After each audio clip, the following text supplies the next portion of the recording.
Hello and welcome back once again to Steven Sir Makes It Easy, where me, Steven Sir, tries to make your life a little bit more simpler with concepts concerning accountancy and finance. Before I get started with the task for the day, very quickly a few reminders. You can connect with us on our Facebook page, our Instagram ID, as well as the Twitter handle. And the most important one is the Telegram channel given above.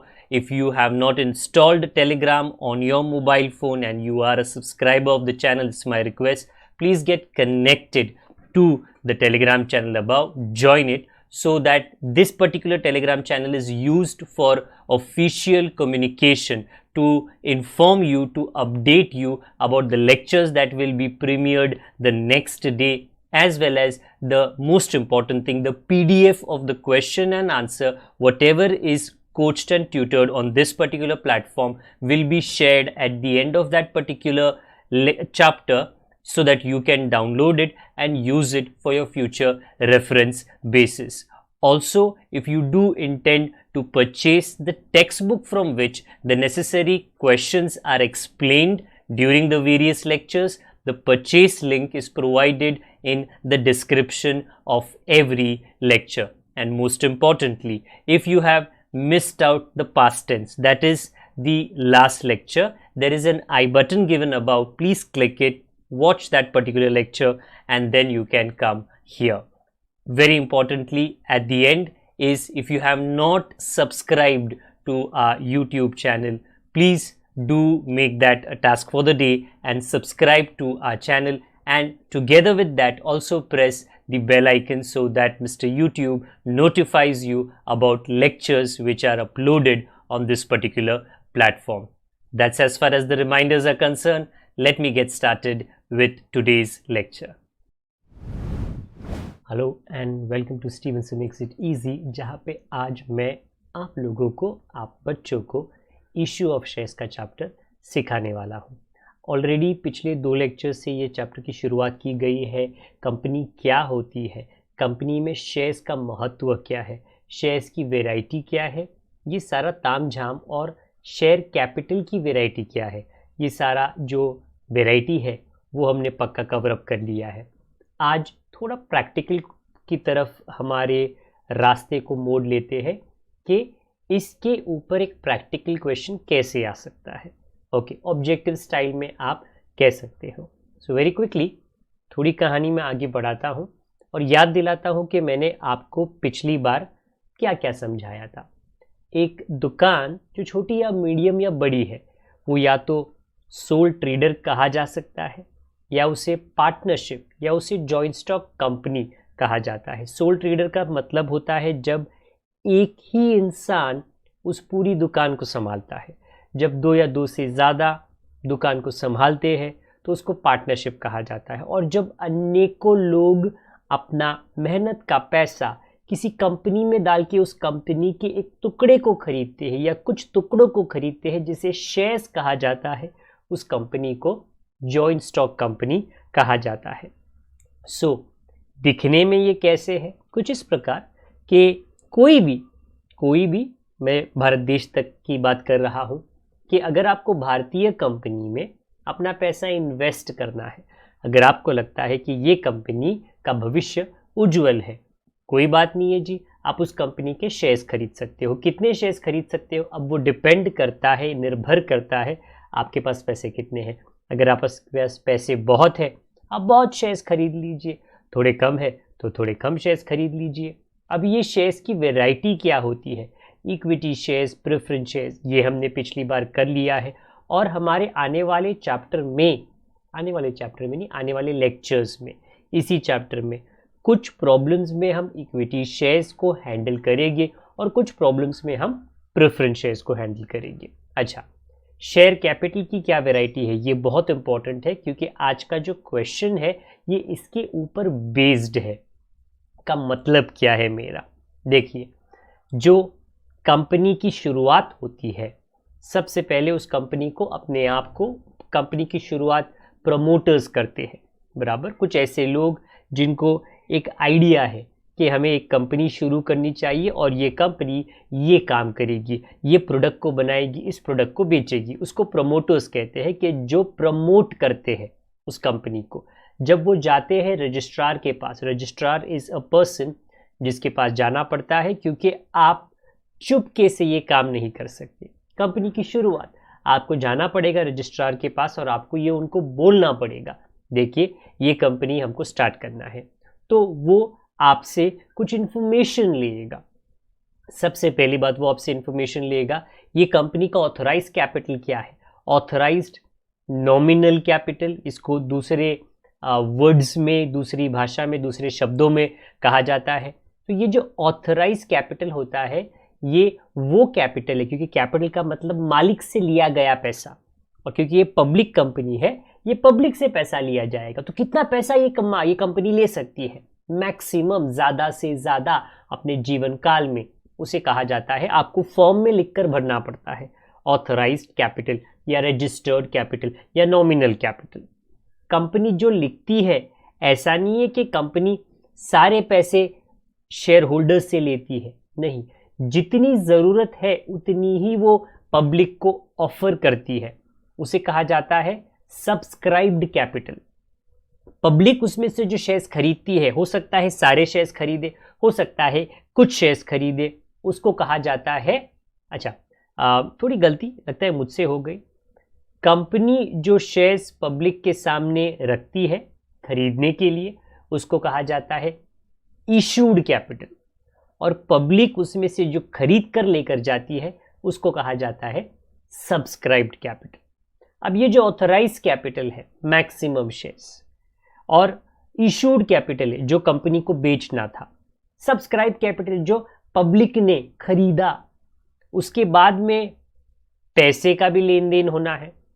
तो company जितने लोगों ने कहा हमको 10 shares दो, हमको 20 दो, हमको 200 दो, हमको 500 दो, हाँ, कंपनी फिर उनको याद दिलाती है कि सर मैडम आपको आपके खरीदे गए शेयर्स पे हमें पैसे देने हैं, उसको कहा जाता है कॉल, CALL। तो कंपनी रिमाइंडर देती है और 99% लोग पैसा देते हैं, उसको कहा जाता है पेड अप कैपिटल। तो प्लीज़ अंडरस्टैंड कि ऑथराइज कैपिटल ये बड़ा दरवाज़ा है, इसके अंदर छोटे छोटे छोटे छोटे दरवाजे होते रहते हैं, और आखिरकार आप पेड अप कैपिटल पे आते हो, क्योंकि पेड अप का मतलब पैसे आ गए, इसमें लेन देन हो गया। तो ये जो कैपिटल्स होते हैं एक कंपनी के बैलेंस शीट में, क्योंकि कैपिटल तो बैलेंस शीट के लायबिलिटी साइड पे ही आता है ना, दिखते कैसे हैं उसके ऊपर आज हम एक अकेला क्वेश्चन करेंगे जो मेरे पीछे अभी है। अ कंपनी वॉज फॉर्म्ड, एक कंपनी की शुरुआत हुई with an authorise capital of 10 lakh, please याद रखिए वो रुपीस कहा गया है, 10 लाख का कैपिटल। बट ये 10 लाख आप किसी एक इंसान को नहीं दे सकते हो, ये टुकड़ों में बटा हुआ है। कितने टुकड़ों में, आगे पढ़िए, डिवाइडेड, टुकड़े, divided into 10,000 equity shares of ₹100 each. माफी चाहता हूं, वो 10,000 के पहले रुपीस का साइन गलती से डाला गया है, वो है 10,000 इक्विटी शेयर्स, वो रुपीस नहीं है। एक शेयर की कीमत 100 रुपीस है, एक शेयर 100 रुपए का, तो 10,000 शेयर्स कितने के, 10 लाख, जो इसके पहले दिया गया है। आगे, तो कंपनी अपने जीवन काल में 10,000 शेयर्स पब्लिक को बेच सकती है, ये ऑथराइज्ड है। बट उतना बेचेगी नहीं, क्योंकि कंपनी को उतने पैसों की जरूरत नहीं है। तो कितना बेचेगी, कितना ऑफर करेगी पब्लिक को, उसको कहा जाता है इशूड। आगे पढ़िए, it issued to the public 7,500 equity share. देखिए 10,000 वो चाहे तो, पर वो सिर्फ 7,500 दे रही, बाकी के 2,500 शेयर्स कंपनी बोलेगी बाद में कभी जरूरत आन पड़ेगी तो तभी बेच देगी। 7,500 शेयर्स पब्लिक को ऑफर किया, देखो भाई आप रख सकते हो, खरीद सकते हो। आगे पढ़िए, पेएबल एज, तो जो कंपनी ने पब्लिक को कहा आप ये खरीदो हमसे, इसकी पेमेंट, इसका भुगतान लोगों को कैसे करना था, 30 ऑन एप्लीकेशन, क्योंकि जो 100 रुपीज का एक शेयर होता है ना, ये आपको इकट्ठे नहीं भरना पड़ता। शेयर होल्डर को, जिसने शेयर्स खरीदे हैं, एक साथ में, अगर आप कभी एक घर खरीदो, एक मुंबई शहर में या हैदराबाद या बेंगलोर या दिल्ली में एक अच्छा सा मकान खरीदो, और अगर वो मकान का पैसा एक साथ में एक दिन पे देना पड़े तो काफ़ी मुश्किल होता है। हाँ, जिनके पास में पैसा भरमार है उनको तकलीफ नहीं है, बट जिनके पास में नहीं है, जिन्हें लोन का बंदोबस्त करना पड़ता है, मामा काका नाना नानी सबके पास जाके थोड़े पैसे दे दो, थोड़े पैसे दे दो, मदद कर लो, समय लगता है, थोड़ा थोड़ा करके पैसा दिया जाता है। कंपनी के मामले में जब आप शेयर्स खरीदते हो, आपको पैसे भी थोड़े थोड़े देने हैं। 100 रुपीज का एक शेयर है, बट सेकेंड लाइन में क्या कहा, 30 ऑन एप्लीकेशन की शुरुआत में आपको सिर्फ 30 रुपए देने हैं, उसको कहते हैं एप्लीकेशन। आगे 30 ऑन अलॉटमेंट, कि जब आपको वो शेयर्स मिल जाए, कंफर्म्ड 100% आपका हो गया, आपको 30 रुपए और देने हैं। तो 100 में से 30 करके 60 आपने दे दिए, एंड द बैलेंस मतलब बचा 40। हाँ, ऑन फाइनल कॉल का मतलब रिमाइंडर जो कंपनी आपको भेजेगी। तीसरा line, applications were received for 6000 equity shares. अभी तक प्लीज समझिए, 10,000 कंपनी अपने जीवन काल में बेच सकती है लोगों को, पब्लिक को। 7,500 कंपनी ने ऑफर दिया कि नहीं, हमको 10,000 नहीं बेचने, 7,500, और वो भी टुकड़ों में, 30 रुपया 30 रुपया 40 रुपया। बट तीसरा लाइन कहता है बराबर कि पब्लिक ने कितना खरीदा, 6,000। तो मतलब लेन देन, वेरी इंपॉर्टेंट, लेन देन तो 6,000 शेयर्स का ही होगा, क्योंकि अगर आप दुकानदार हो और आपने आपके दुकान में बहुत अनेकों प्रोडक्ट लगा दिए, प्रोडक्ट 1 2 3 4 5 से 100 200 500, जब एक ग्राहक आता है तो वो बोलेगा सर मेरे को ये 2 ही चाहिए, मेरे को ये 1 ही चाहिए, तो आप तो उतना ही दोगे ना जो ग्राहक खरीदता है। मतलब हमारे सिचुएशन में एक शेयर होल्डर खरीदता है, सिर्फ उतने का लेन देन होगा। तो हम ये अपेक्षा, कंपनी ये अपेक्षा करेगी शेयर होल्डर से। अच्छा, आपने 6,000 शेयर्स लिए ना, चलो अच्छी बात है, तो चलो 30 रुपया 30 रुपया 40 रुपया करके पैसे तो दो, आगे पढ़ो। The amount of allotment was duly received, allotment application पहला, अलॉटमेंट दूसरा, पूरे पैसे आ गए 30 और 30, except 1 share holder holding 500 shares. एक तो कोई शेयर होल्डर था जिसके पास में 500 इक्विटी शेयर्स थे, डिड नॉट पे द अलॉटमेंट मनी। तो पता नहीं क्यों, कभी कभी होता है कि जेब में पैसे नहीं होते, तो पैसे भरे कैसे। तो एक शेयर होल्डर था जिसको 500 शेयर्स 500 शेयर्स मिले थे, वो भर नहीं पाया। अभी उसका कोई पर्सनल रीजन होगा। हमें यहाँ पे क्या करना है, जब एक शेयर होल्डर पैसा ना दे तो क्या किया जाता है, तो उसे क्या कहा जाता है। आगे, the company did not make the final call. इनका कहना है कंपनी ने जो फाइनल कॉल का 40 रुपया था वो नहीं किया, कंपनी को जरूरत अभी नहीं है। How will you show the different categories of share capital, authorised, issued, subscribe, called up, paid up, ये डिफरेंट कैटेगरी है।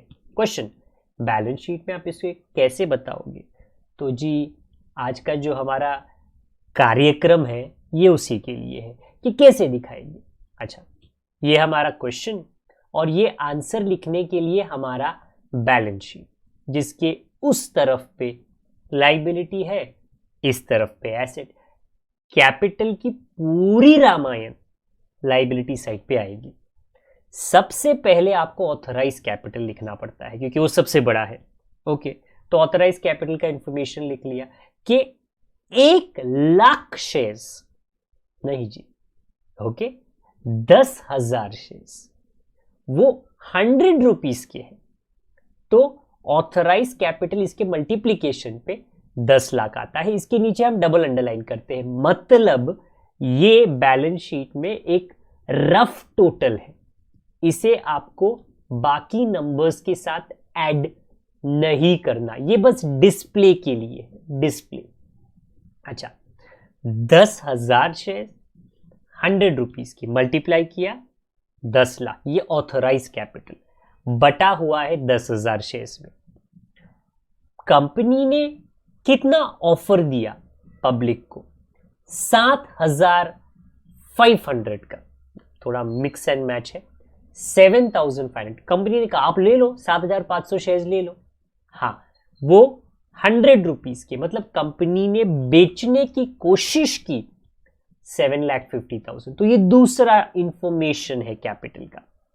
बट पब्लिक ने कहा नहीं नहीं, हमको तो वो भी नहीं चाहिए, हम 6,000 शेयर्स में खुश हैं, हम 6,000 शेयर्स में, उतनी ही भूख लगी है हमको बस 6,000 शेयर्स दो। तो 6 लाख, ये सेम कैपिटल है, बस अलग अलग नजरिया है, एक इधर से एक इधर से, एक ऊपर से एक नीचे से। अगला, ये सारा इंफॉर्मेशन सिर्फ एक रफ डिस्प्ले है। ओके, ये बैलेंस शीट के लाइबिलिटी के टोटल में नहीं आता, इसके लिए उसको डबल अंडरलाइन किया है। अगला, कॉल्ड अप, कंपनी ने, पब्लिक ने लिया 6 लाख रुपीस के शेयर्स। तो क्या कंपनी ने पूरा पैसा ले लिया? पूरा सम में कहा, उन्होंने अलॉटमेंट तक का पैसा लिया। मतलब even though the 6,000 shares of 100 each, company ने सिर्फ 60 रुपीज कहा लोगों को कि सर मैडम एप्लीकेशन का 30 और अलॉटमेंट का 30, आप 60 रुपीज हमको दे दो। 3,60,000 कंपनी ने कॉल किया, आप दे दो हमें इतना, बाकी का 40 फाइनल कॉल वो बाद जब हम याद दिलाए तब। अभी आप एटलीस्ट 6,000 शेयर्स का 60 रुपीज तो दे दो। एक बंदा था या एक बंदी जिसके पास में 500 शेयर्स थे, उसने पैसे नहीं दिए, अलॉटमेंट का पैसा नहीं दिया। तो जब कोई पैसे नहीं देता, बराबर, तो वो पेड अप नहीं होता। तो कॉल्ड अप कैपिटल के बाद आता है पेड अप कैपिटल, और पेड अप कैपिटल में जो कॉल्ड अप का इंफॉर्मेशन है ना, 6,000 इक्विटी शेयर्स ऑफ 100 ईच, 60 पर share called up, 3,60,000। But 500 shares पे तो 3,60,000 तो हमने मांगा, बट मिला नहीं। Company board of directors, promoters, उन्होंने कहा हमने तो मांगा कि 6,000 शेयर्स पे प्लीज कृपया करके 60 रुपीज दे दीजिए। बट ये कोई तो बंदा बंदी, पता नहीं कबीर की बंदी होगी, उसने 500 शेयर्स पे पैसे नहीं दिए, जिसको कहा जाता है कॉल इन अरियर। मतलब आप अगर किसी को कॉल करो लग जाए, अच्छा है जी, सक्सेसफुल कॉल करो ना लगे, मिस्ड कॉल। तो मिस्ड कॉल को कहा जाता है कॉल इन अरियर। वो आप माइनस कीजिए 15,000, दैट मीन्स द शॉपकीपर, दुकानदार क्या बोल रहा है, सर मैडम 3,60,000 दे दो, बट 15,000 नहीं मिला, एक ने गलती कर दी। तो पैसे कितने मिले? 3,45,000 पेड अप कैपिटल। तो पहले लिखा ऑथराइज, सेकेंड लिखा issued, subscribe, called up. Till here all the information is only information, उसको टोटल में ऐड नहीं करना। टोटल में बस पेड अप कैपिटल आता है, पेड अप कैपिटल आता है, दैट इज 3,45,000। एंड जब आप टोटल करो विच इज 3,45,000 बराबर this one behind me here, तो एसेट साइड पे आपको लिखना है cash at bank, because the asset and the liability should be same ना। तो ये पैसे आए, अगर ये पैसे आए तो वो एसेट में बैंक बैलेंस जैसे दिखना चाहिए। Asset was not that important, liability में very important. For today this is the first problem, ये एक एग्जाम्पल था आपके टेक्स्ट बुक में। एक और प्रैक्टिकल प्रॉब्लम में है जो मैं जब आपके साथ अगली मुलाकात करूंगा तब ये दोबारा कहानी रिपीट करूंगा, थोड़ा ट्विस्ट के साथ में। लगभग सारे लेक्चर्स में थोड़ा ऐसा ट्विस्ट, थोड़ा वैसा ट्विस्ट, बट ट्विस्ट जरूर होगा। बाकी पूरी रामायण हम यही रिपीट करेंगे। Authorised, issued, subscribe, called up, paid up. Paid up के अंदर अगर किसी ने पेड अप नहीं किया वो कॉल इन अरियर करके माइनस कर देना, क्योंकि उतने पैसे आपको नहीं मिले। This is the presentation of the various share Capitals in a balance sheet. I hope, दिल से मेरी तमन्ना है कि आप ये समझ गए हो। थोड़ा इंतजार करें, अगले लेक्चर में मैं इसी कॉन्सेप्ट पे बेस्ड एक और क्वेश्चन आपके लिए सॉल्व करूंगा। कोई डाउट हो आपके पास में, कोई कंप्लेन या रिक्वेस्ट, कमेंट बॉक्स का यूज जरूर करें। जब तक मैं आपको दोबारा ना मिलूं, अपना ख्याल रखें, बड़ों का, छोटों का, परिवार वालों का, सबका ख्याल रखें। Good day to all of you. God bless. Bye for now.